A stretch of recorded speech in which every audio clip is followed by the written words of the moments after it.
Hello, everyone, and welcome to A Balanced Life with Dr. Jacquie. I am so thrilled that we are embarking on 2023 together, and boy, oh boy, do we have some tips and tricks for you as we really try to figure out how do we go and get to where we believe we need to be. Each and every year, we put so much thought into New Year's resolutions, new plans, goals, new planners, and just really trying to map out what our lives need to look like. Well, the reality is life happens, and oftentimes we do not get to those things that we start out in the new year. So whether you're working on a vision board, putting together a new calendar, being all creative and doing a scrapbook and using stickies and a host of other things that we often pull out in order for us to be able to plan our way forward, today we're going to talk to our guest about what it means to really be your authentic self in this new year. What does that look like? How do you find him or her? And then how do you move forward without other people changing you, trying to turn you into something that they think you should be? Today, we are joined by our family strategist, Charlotte Avery, Pastor J.T. Johnson, our resident theologian and life coach, Dr. Tierney, our level up life coach, and Stacey Owens, our resident educator in all things balanced living. Hey, gang. Hey. Oh my goodness. It is so good to see everyone in this new year. And let me tell you, as things are getting started and we start to think about how we're going to move forward, I want to ask you each this question, because I know we talk a little bit about what we put in our balanced living toolkit. What is it that you are taking with you into this new year? What is it that you have learned about yourself through the pandemic, through the curves of all the things that we've had to overcome? What is it that you have brought with you into this new year that you believe is going to be a mainstay to keep you focused throughout the year? I'm going to start with Pastor JT.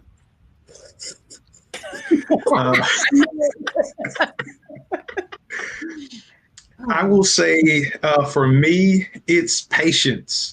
One of the things that I was guilty of was just running frantically.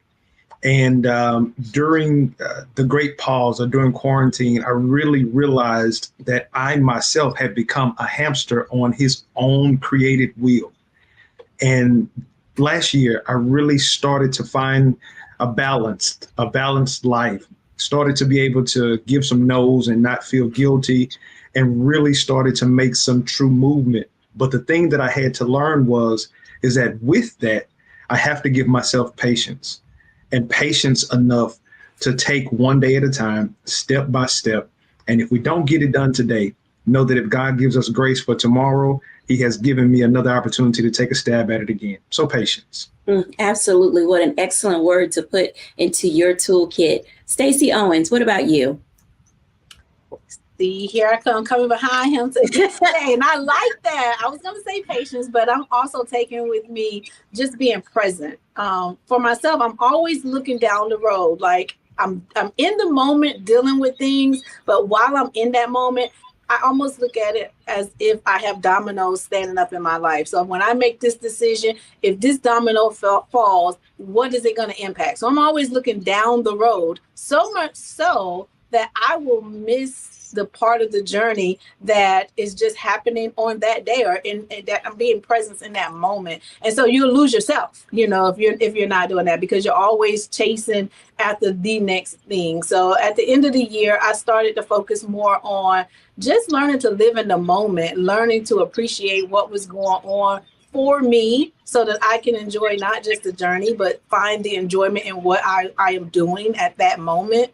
And then I think I want to keep that. I want to keep just living in the present moment so that I can make those connections for myself. Because you got to have enjoyment as you're doing these things in life as well. Absolutely. I think that being present is a really great word to add into your toolkit, because as we stated, many, many times before, you don't want to become guilty of comparing yourself with other people. You don't want to get in that space of being discouraged because you're not being present in the moment. Charlotte Avery, what say ye? Well, I'm just going to stick with all these P's that are going. And for me, I'm taking priority into the new year. And I'm asking myself, what are the things that I'm really prioritizing. If it's not a priority, if it's not something, if it's just going to be something that's going to just keep me busy and not focused on what my priorities are, and just really like categorizing my priorities, because making myself a priority. My family's been a priority, but this 2023 is really going to be about me and my priorities. Not that I'm putting everybody else to the wayside, but really doing the deep work for me and accomplishing some things that I want to do for me.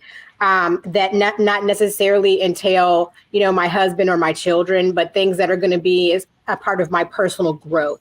So I'm taking priority into the new year. Absolutely. Another great word to add to your watching. Oftentimes they may find it difficult to really figure out where they need to land. And so as we're talking about patience and being present and having priorities, Dr. Tierney, what about you? So I was going to say I'm bringing naps. That's what I'm bringing.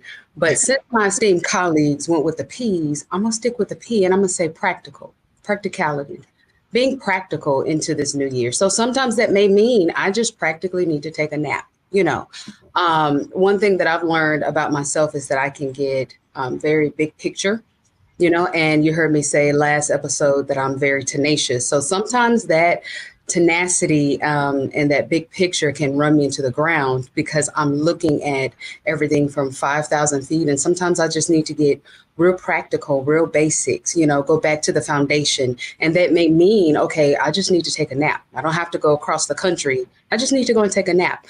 Sometimes it just may mean that I need to have a conversation and not build this big strategy, around this thing. So I'm bringing just the basics, just the being practical into the new year.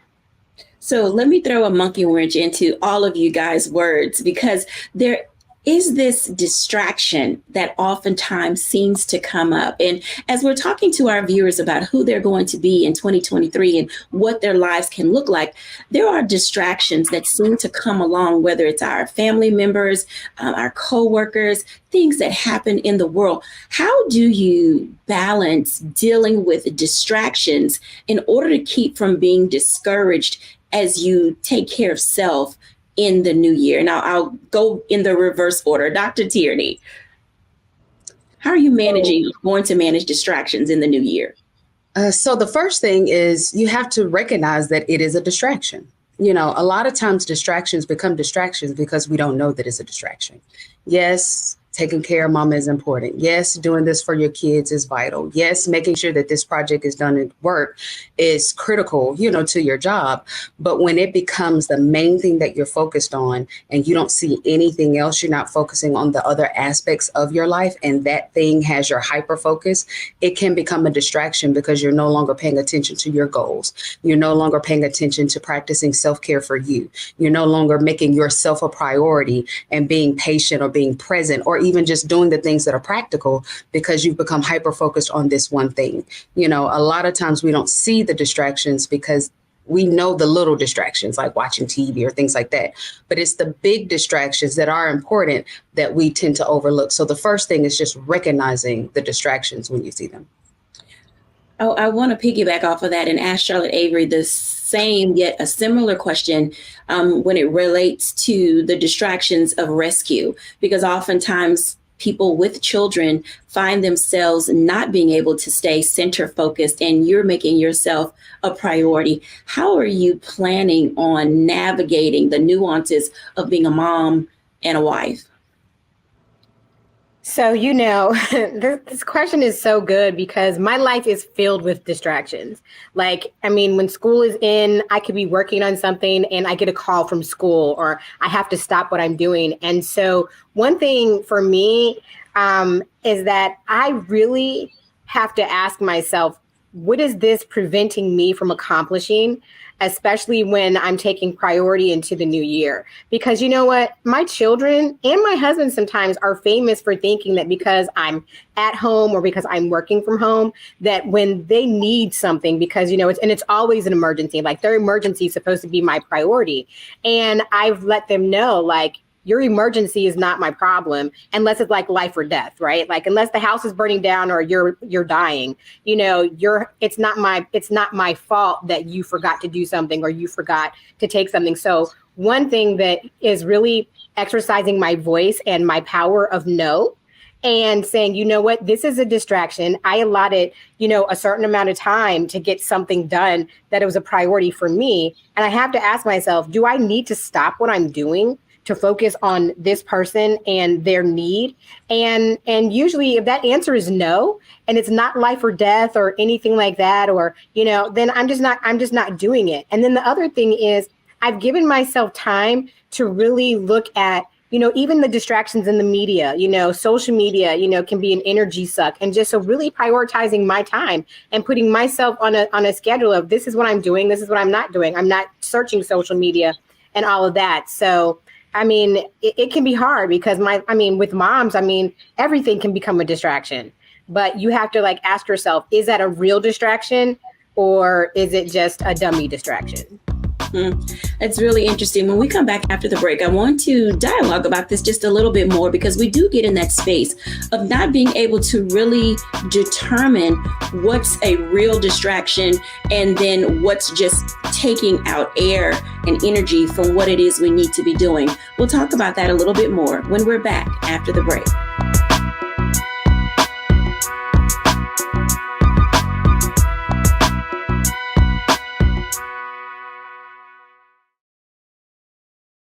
Black Star Network is here. Oh, no punch! I'm real revolutionary right now. Thank you for being the voice of Black America. All momentum we have now, we have to keep this going. The video looks phenomenal. See, this difference between Black Star Network and Black-owned media and something like CNN. You can't be Black-owned media and be scared. It's time to be smart. Bring your eyeballs home. You dig?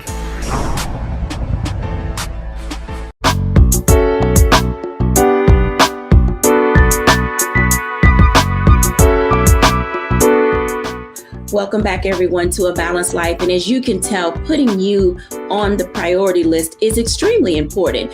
You have to be present. You want to prioritize. You want to make certain that you're exercising patience. But in addition to that, things need to be practical. But even in all of that, when you know what you need to do, you have a plan and a direction, there are distractions that have a tendency to come in and just really remove us from anything that looks like the plan that we had.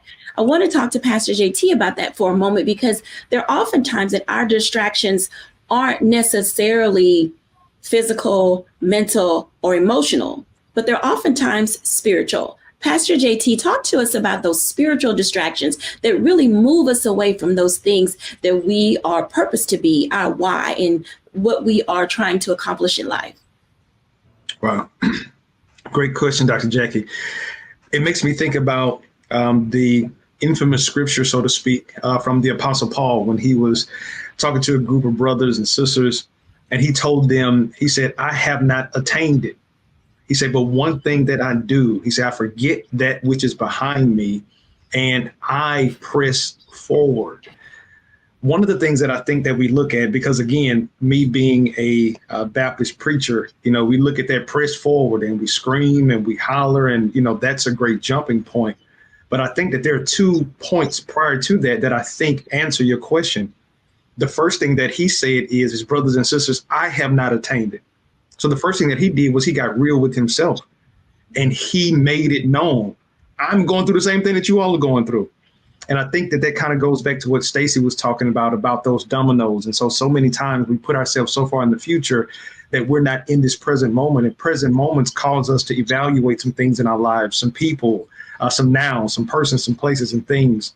And so then when we start to look at it from a spiritual standpoint, I believe that the devil uses those nuances or those vices that he knows that can easily get our attention. Because to be honest with you, if you hate okra, you're not going to be distracted with okra. Mm-hmm. But boy, if somebody loves German chocolate cake and every time you go over there, it's going to be there, and you have said no more sweets, that German chocolate cake is going to be there to tempt you. So that's what the devil does. The devil never tempts you with things that you don't like. because you don't need willpower then. It's just not the palate that your tongue requires. But then at that moment, when you do see something that you really desire or something that you really want, that's how so many people end up in the wrong relationships, because you went after what you wanted, but it really wasn't what you needed. So I think that knowing those nuances from a spiritual standpoint, the devil is always going to come at us with things that at that moment we presently feel that we want. And then in that, once that want is fulfilled, then we come out of it. Then logically now we open up, because emotionally we were charged and emotionally we were led. There's even a book that I'm actually reading now called Emotional Learning 2.0, and it talked about how things happen in our minds, but we process it emotionally first, and then we think about it logically. So that's how a person can have an emotional outburst and then immediately like, man, why did I do that? And it's only because our emotions are not in check. So I'm just going all around the world to answer your question, to tell you that one of the things that we may have to do more than anything is identify those things that could become a distraction, just as Dr. Tierney said, and then now write those things on our prayer wall and say, God, when those things come, please allow me to be so present in the moment that I can control me and my space and not have me and my space dictated by the culprits that I have already identified as time robbers. Because one thing that's not going to happen, when that time is stolen, time is not going to come back and offer you a second chance. I think that you bring up a very valid point, because oftentimes those distractions lead to discouragement. And with that, it's in that space, as all of you have stated, that we aren't able to keep up with our New Year's resolutions. And I know I've resolved many, many years ago that I'm not a New Year's resolution kind of person. Stacey, when you think about the things that have the tendency to get in the way of us being able to move forward, is it a good thing or not to make resolutions if you're not able to keep up with them? Ooh, let's see. I'm not the person to ask about resolutions, because I don't do New Year's resolutions. Like I do that every day, every month throughout the year. I'm always newly creating something about myself. But I think when you have distractions come in, or you have things that's always deterring you from what you were working on.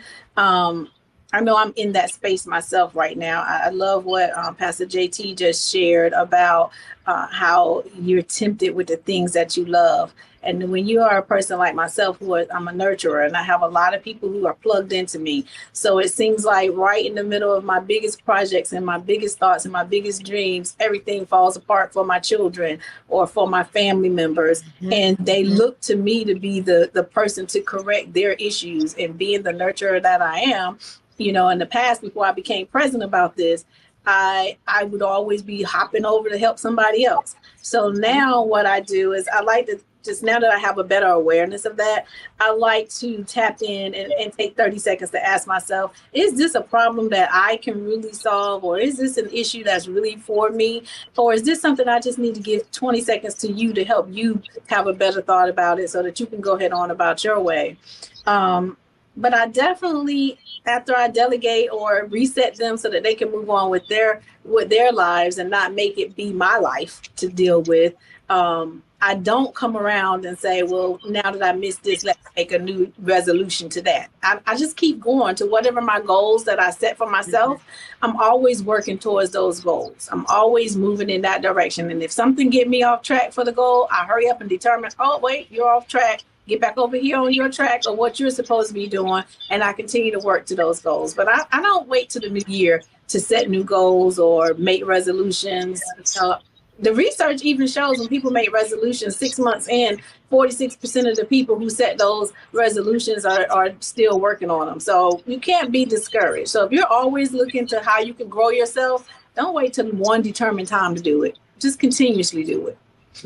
That's absolutely valid. Dr. Tierney, talk to us about that for a moment, because often people come into a new year and they are literally beating themselves up because, oh, I didn't do it in 2020. And we know 2020 was just one of those years, like everybody's plans, went out the window. And then 2021 and 2022 gave us a semblance of hope. And now that we're in 2023, seemingly somewhat free and clear from things that could get in our way, we're still now teetering on, should I or shouldn't I? Do I want to? Do I not want to?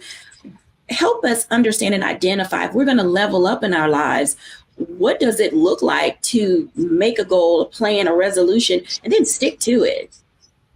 So whenever a new client comes to me and they're telling me what their goal is, the first question I ask them is why?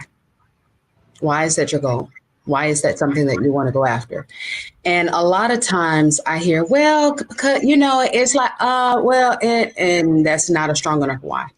Your why has to make you cry in order for you to really stick to that thing and do it when the going gets tough. If your why is because someone else is doing it, or I just thought this would be a good idea, I saw it on Instagram or anything like that, you're not going to stick to it, which is why a lot of these New Year's resolutions, they fail. I completely agree with what Stacey just said. If your why is making you cry, it doesn't matter if it's January the 1st, June the 1st, or March the 2nd. It doesn't matter. You would get started right then because you would not be able to go another moment without going after that thing. So that's one of the first questions that I ask people when they come to me to say, hey, here's my goal. Help me reach my goal. The second thing that we then begin to talk about, and I've said this before, is kind of who are you? Who are you? Because some of the things that we may be going after setting goals for may not even be connected to who we are. I absolutely love the way that Beyonce is built, shaped. She's beautiful. That's not my ministry. That is not my body. I cannot sing like Beyonce. My body is not shaped like Beyonce. So why am I going to set a goal that I want to sing and dance? No, that's just ludicrous, but it's the same thing with the goals that we set in our lives. If you know that the sight of blood makes you queasy, then why are we going after, our degree to be, a medical doctor? Or, we have to be real with who we are before we can start outlining the goals of what we want to do. So that's kind of the 1-2 punch when talking about entering into either the new year or whatever season that we want to go in terms of setting our goals and actually accomplishing them. That's very interesting, because when you were talking, I have to ask Charlotte this question, because stick-to-itness is a part of the reason why, in addition to your why, people cannot sustain, attain, and maintain that New Year's resolution. Charlotte, what is the value in stick-to-itness, being able to stick with something once you've, made up your mind that is where you need to be headed? When you can be laser focused and you're really trying to get to the end goal, I mean, there is just so much joy and accomplishment met and felt when you really stick to it and you do the hard work and you say, okay, no, I'm going to sacrifice this time so that I can be laser focused on doing this. And, I find that, when I'm writing a new book or anything like that, it's always the end goal. It's always, where am I trying to get to? How long am I going to try to keep doing this, And so for me, it's, setting boundaries and time limits and everything so that I can be focused and stick to where I'm going, because there's a level of fulfillment that you have when you say, I did it. I accomplished this. I stuck to what I said I was going to do. And not only did I do it, but, because I can do all things through Christ who strengthens me, it's really the God in me that helped me to get there. And so, I just think that, we all want to feel the pride of accomplishment and really meeting our goals and our objectives and our projects. And so, there's just so much reward emotionally, physically. I know that we have people with us in our group here who have written books, and there's nothing like the accomplishment of saying, I'm done, I did it. And that's what I always want to feel. And I always get an endorphin rush, when I said, what, it is finished, I'm done. And I just think everybody deserves and needs to feel that, because once you felt it once, and once you do it once, you can do it again. I think that's an excellent segue as we go into the break. When we come back after the break, some people are assigned to us and some people are attached to us.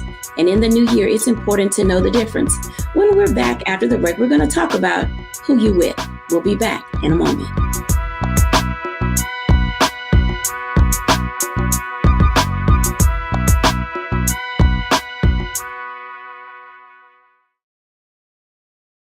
Don't you think it's time to get wealthy? I'm Deborah Owens, America's Wealth Coach, and my new show on the Black Star Network focuses on the things your financial advisor or bank isn't telling you. So watch Get Wealthy on the Black Star Network.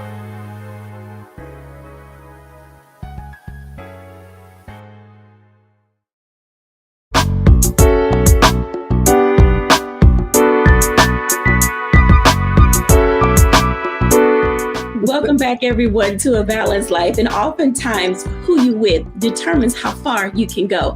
And I'm going to bring in Dr. Tierney to talk to us about that for just a moment. So, Dr. Tierney, there are people in our lives who are assigned to us, and there are people in our lives who are attached to us. Talk to us for a minute about being able to understand the difference and just how far it can take us if we make the right decision.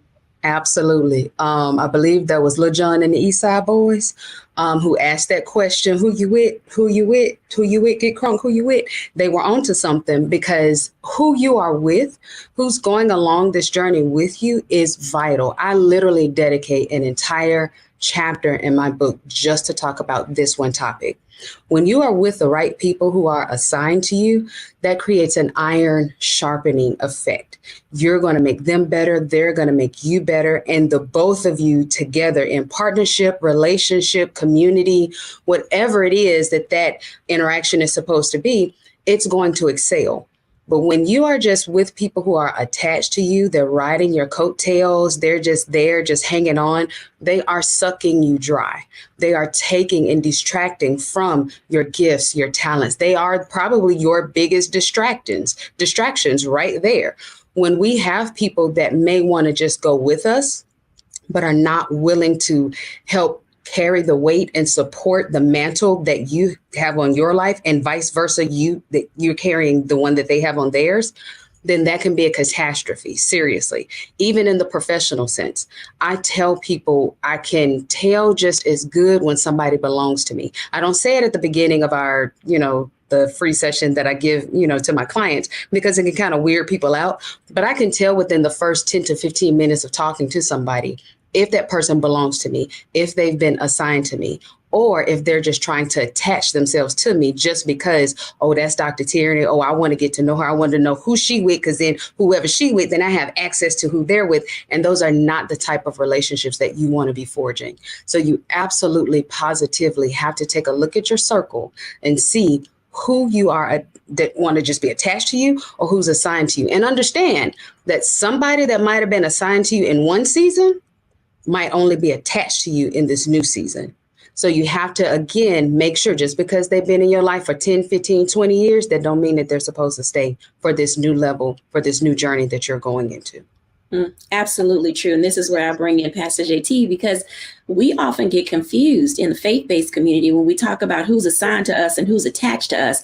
Talk to us about that for a moment so that we can help our audience, those that are watching, who are people of faith. Oftentimes they value what we say and how we say it, and oftentimes we can't get it because of the messenger. So I'm asking you if you can help us identify and kind of ascertain who's assigned and who's attached. Right. One of the things that I will say is it's dangerous when you are kind of like Stacey said, a nurturer. If you're in the faith-based space, we really feel what we believe. Like we should be people of charity. We should lend ourselves. And I got that. But one of the most dangerous things that you can do is live based on your assumption, and that's not God's assignment. And so typically what we do is we assume that we're supposed to be all of these things for all of these people. And it's easy for us not to have people attached to us, but it's easy for us to go and grab people like we're putting them in our basket. So we are making them become our project. So they didn't even ask for our help, but we're going to go give it and give them sometimes unsolicited advice.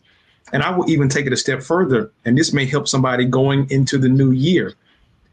Don't assume that just because they have your last name, that is also your assignment. Mm-hmm.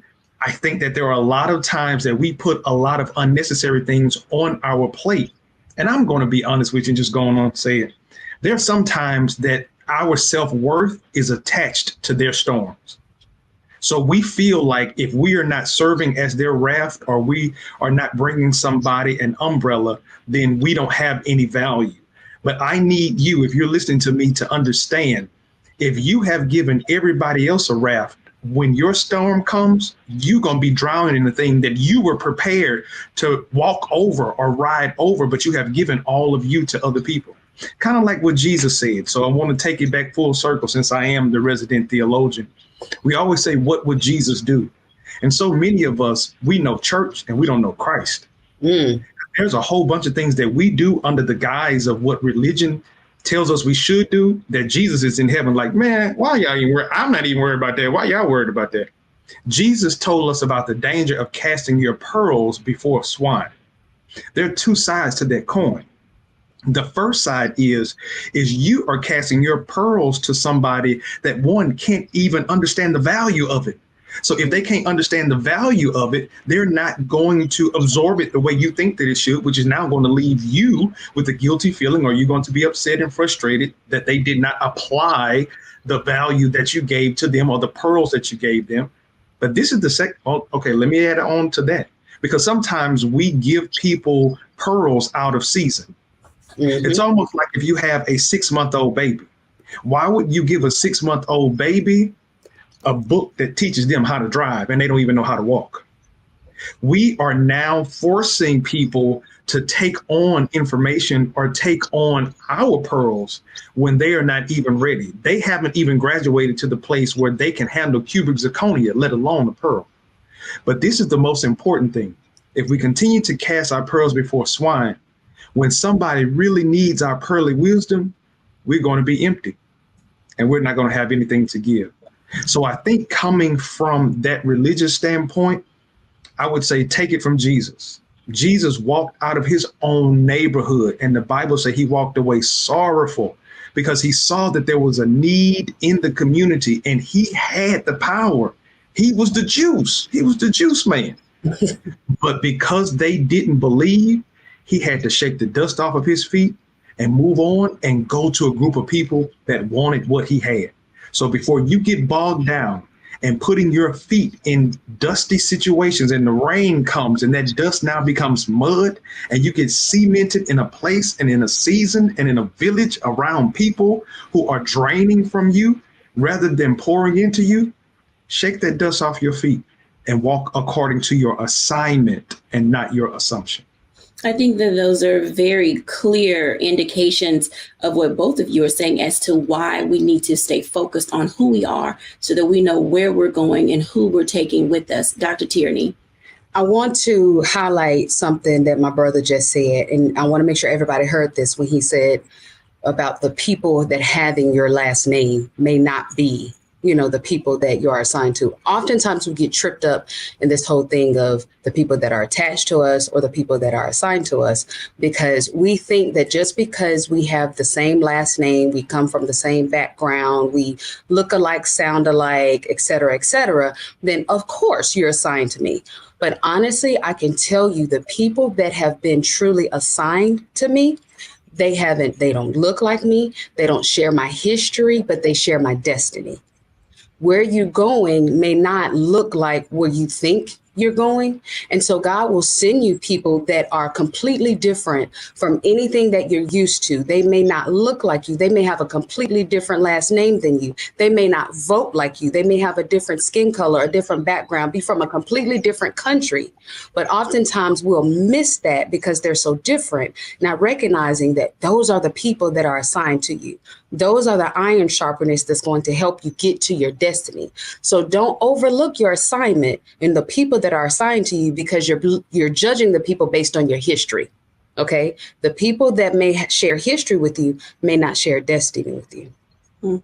It's very interesting. And I definitely want to applaud you both for laying that foundation to help us identify and understand how that can look. And I want to ask Charlotte Avery, as well as Stacy, this question, because when it comes to our children, there's a level of disillusionment about who is attached to you and who is assigned to you.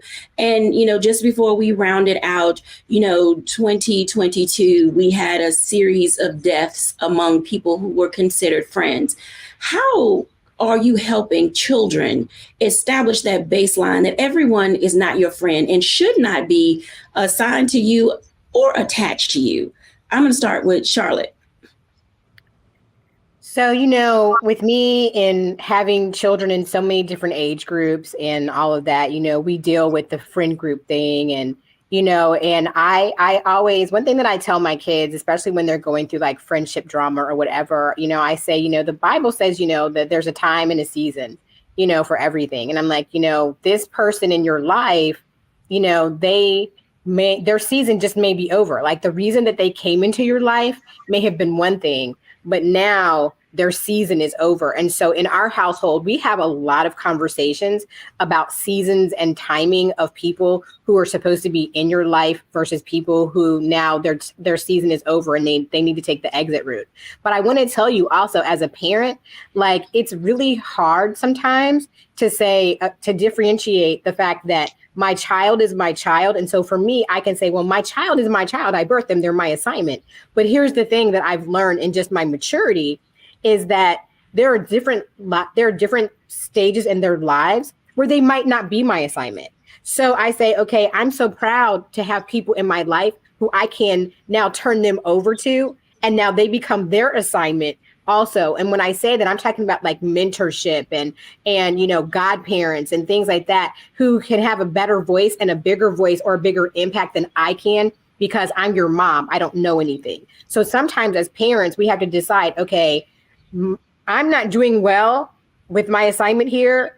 So I'm so glad to have people that I'm gifted and that we're gifted to, that I can turn them over to be their assignment. And as a parent, you have to know when where that boundary lies and when you need to let go.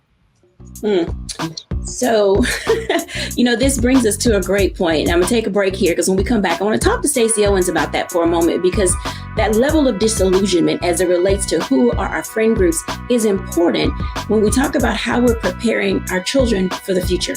When we're back after the break.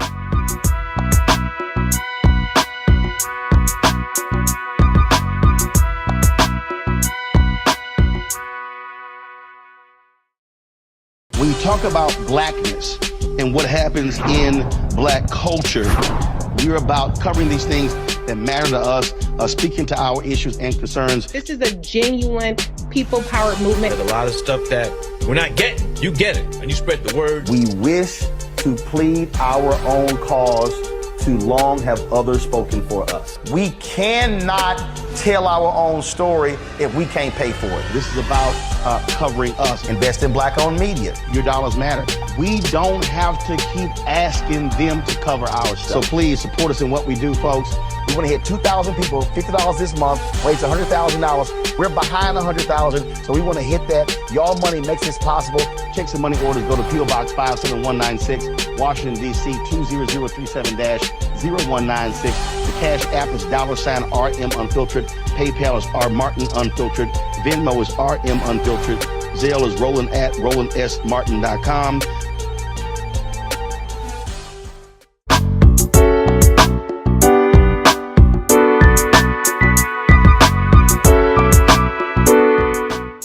Welcome back, everyone, to A Balanced Life. And we ended our last block talking about who's assigned to us, who's attached to us, and who we're with. But a part of that is this disillusionment of who are our friends? How do we select them? How do we release them? And Stacey, you being an educator and running schools, how do you, as an educator, help draw the line or help our children establish a baseline for who's a friend and who is not? Wow, that's a loaded question because, kids, when you start talking about season, reason, lifetime, right?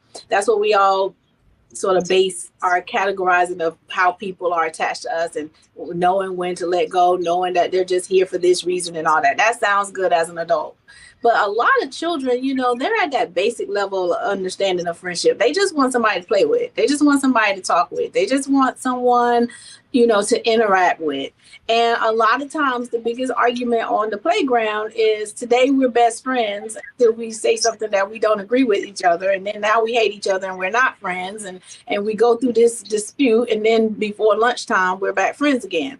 And then the adults that are attached to us start trying to manage that for them and oftentimes make it worse because you don't know, like they're just mad for this moment. Like if you give them a moment to talk it out, they're going to be fine, a couple of hours later because kids just want to socialize. So it is so difficult teaching children to understand the attachment and alignment. So what we like to tell them is, go to your emotional intelligence, your emotional sense. What feels good to you? I want to be around someone that's going to bring me joy, that we can engage with each other. We're not arguing all the time. If you're in a sad, mad, unhappy space a lot with this friend, then let that person still be your associate. I teach kids early to use words associates. Like that's your associate. That's not a friend. You don't know them well enough to be your friend.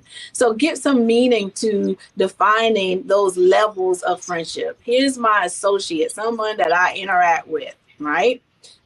Start with that leveling and teaching them how to differentiate those different levels of engagement with people. And then when you're with someone who's bringing you lots of joy, continue to be with them. When you find yourself with people who you're fussing with, they're hurting you or they're bringing you those low vibrations, let them still be your associate, but go find another group. Start identifying who you can attach yourself to that's like-minded, that's doing the things that you enjoy, that's not making you make decisions that your gut is telling you not to do, but you're trying to do it just because of them. I think if we start at that basic level with kids, that usually helps.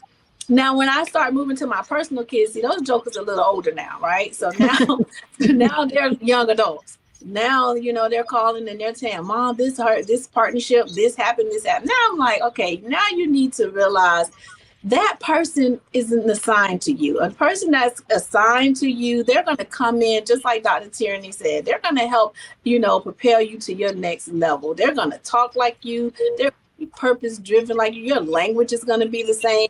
They're going to be bringing things that like, how did you even know that about me? How did you even know that was a need of mine? God has placed every person in my life that was an assignment for me. I knew they were an assignment because they were coming to me and telling me stuff that I was dealing with. I was dealing with this thing and I needed an answer. And oftentimes they were bringing me the answer.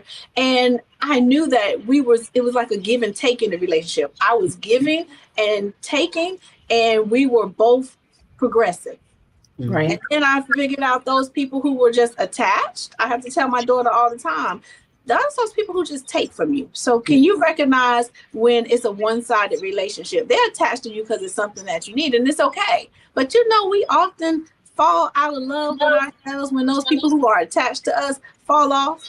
And then we start thinking it's our fault that they fell off. And it's the hardest thing to teach my adult kids, like, their season with you is just over. You don't have to say it's anything that you did wrong or whatever. You just have to recognize, I hope they got what they got before they left, because now that's over. So, I think with kids, just keep it simple. And with young adults, start putting the whole purpose to it. Can I add one thing to that too? Sure. If it's okay. I think too, for young people, especially when they've been in relationships or friendships for such a long period of time, sometimes our children can feel like, well, if I leave this group of friends or I'm no longer friends with this particular person, that I'm abandoning them. Well, I don't really think it's, I try to make my children understand it's not abandonment as much as it's necessary for your self-preservation. Because the reality of it is, sometimes people want us to stay in relationship with them for attachment when it's really hurting us. And so, it's hard sometimes to help your children look at, you're not abandoning this person, but what you're doing is self-preservation for yourself. And so just teaching them those lessons of knowing the difference, because that can even be hard for us as adults. So imagine how hard that is for, elementary school kids and hormonal middle schoolers, and then high school is on a whole nother playing field. So well, absolutely. Those three areas that you just mentioned, Charlotte, are that directionality that I don't think sometimes we put a comma or a period in as adults in their space, because we have playground friends, we have bus rider friends, we have walk home with friends, we have friends from cheer, friends from sports and athletics. Mm-hmm. And so all of these people play different roles in our lives.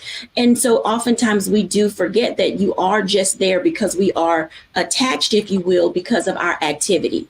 We are attached because we make good grades and we're all in honor society together, or we all cheer together. But the reality is you wouldn't be someone that I would go to lunch with. You wouldn't be someone necessarily, that I would hang out with after school. And so I think that helping children, young adults and adults identify the difference in how these relationships work can help us also determine how to ease out of those things that seemingly hurt us because we weren't really clear on the boundaries associated with that relationship.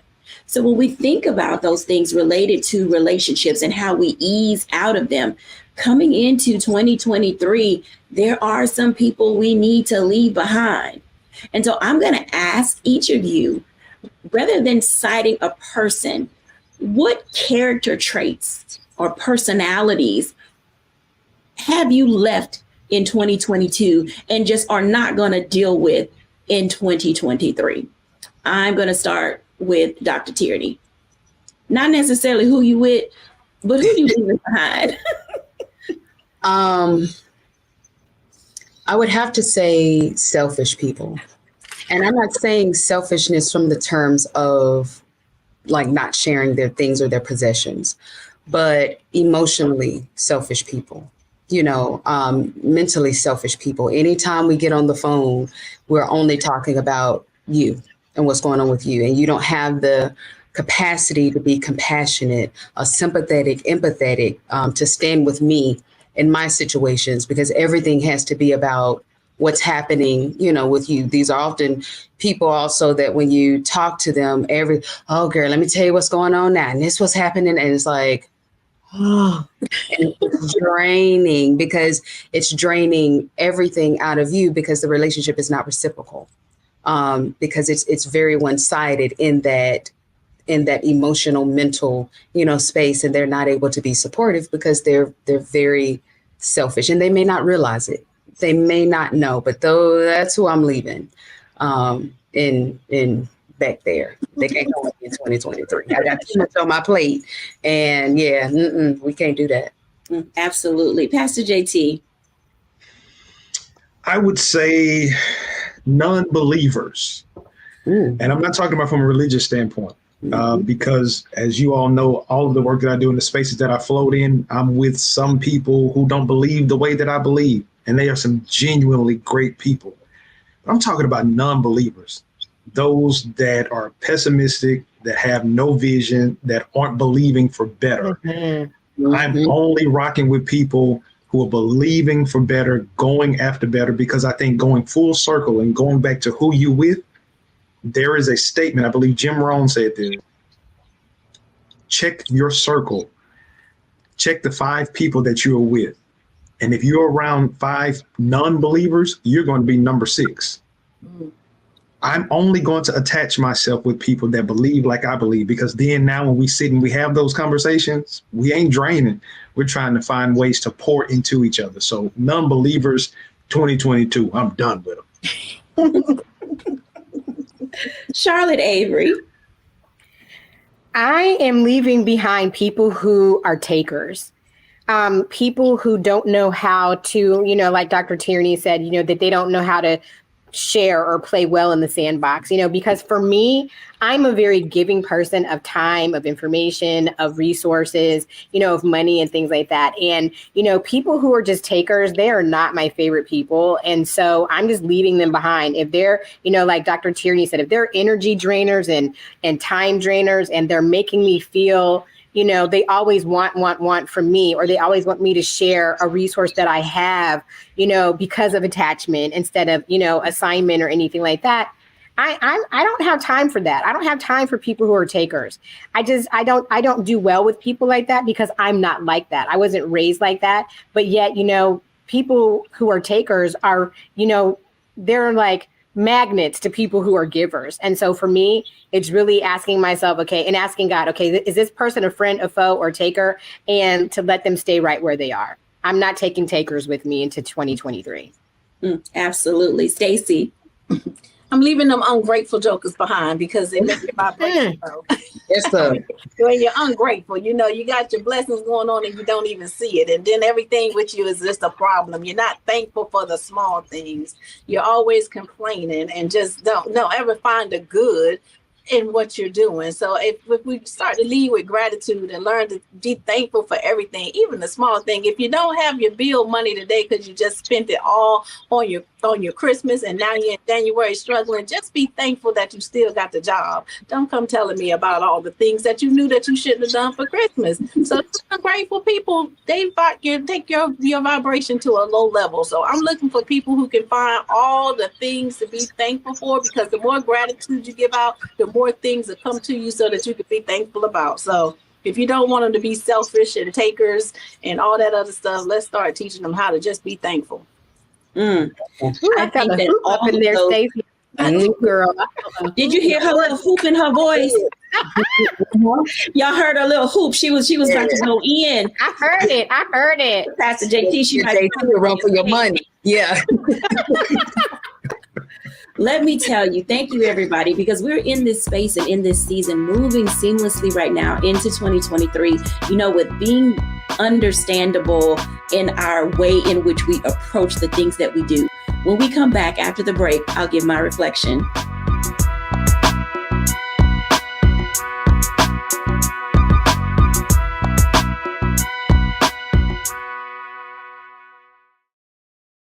Hatred on the streets, a horrific scene, a white nationalist rally that descended into deadly violence.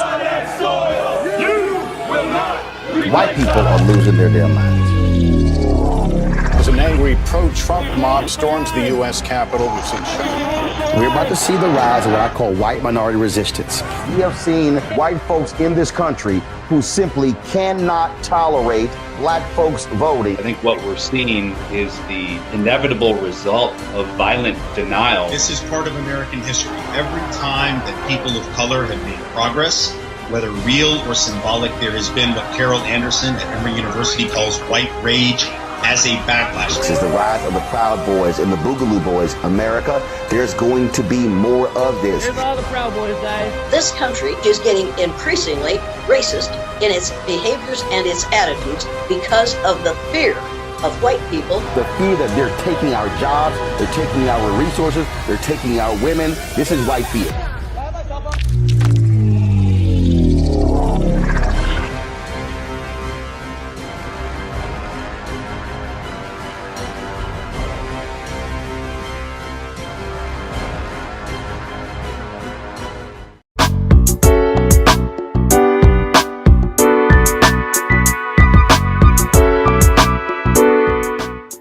Welcome back, everyone, to A Balanced Life. And as you can tell, there are so many ways for us to approach walking into 2023. We're here now. We have crossed over that mark, and we want to leave our mark in this new season of our lives. But a part of being able to do that is establishing some ground rules about who we're going to play with and who we're not going to play with in the new season. I literally saw a meme the other day, and it literally summed me up so well. I'm not difficult to deal with. I'm just not easy to play with. And I want people to know that about me, because I come from a place of good intention. And so as I move into this new year and into this space, I want to be surrounded by people who value themselves, who value other people, who know how to walk in love, walk in kindness, who can put foolishness to the side so that we can accomplish great things together. I hope that you have heard something today on our show, A Balanced Life, where you're saying, I got some new tools in my toolkit. I've got more things that I can load in my arsenal that will allow me to thrive and survive. Thank you all so much for watching. Bye now.